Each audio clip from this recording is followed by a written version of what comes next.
అందుకే ఈటెల రాజేందర్ గారికి నేను సూచన చేస్తున్నా, సబర్మతి రివర్ ఫ్రంట్ నరేంద్ర మోడీ గారు గుజరాత్లో కట్టుకున్నారు. 64,000 కుటుంబాలను తరలించిండు.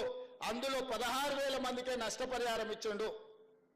నరేంద్ర మోడీ గారు గుజరాత్ను బాగు చేసుకోవడానికి సబర్మతి రివర్ ఫ్రంట్ కడితే ఈటెల రాజేందర్ గారు సపోర్ట్ కొడుతున్నారు. మా మోడీ గారు చూడండి గుజరాత్ మోడల్ ఎట్లా డెవలప్ చేసిండు. మరి అదే సబర్మతి రివర్ ఫ్రంట్ అట్లాంటిదే మూసీ రివర్ ఫ్రంట్ హైదరాబాద్లో కట్టుకుంటే రాజేందర్కి వచ్చిన కష్టమేంది, దుఃఖమేంది నాకు అర్థం కాలే.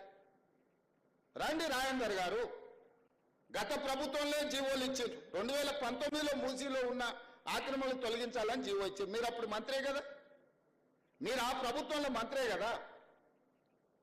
మరి ఈరోజు నేను ఒక సూటిగా అడుగుతున్నా, ఏం చేద్దామో చెప్పుర్రి, ప్రత్యామ్నాయం చెప్పుండ్రి, ఈ పేదలు ఎట్లా ఆదుకుందామో చెప్పుండ్రి. వాళ్ళందరూ ఆస్తులు ఉండిపోయి మూసీలో కట్టు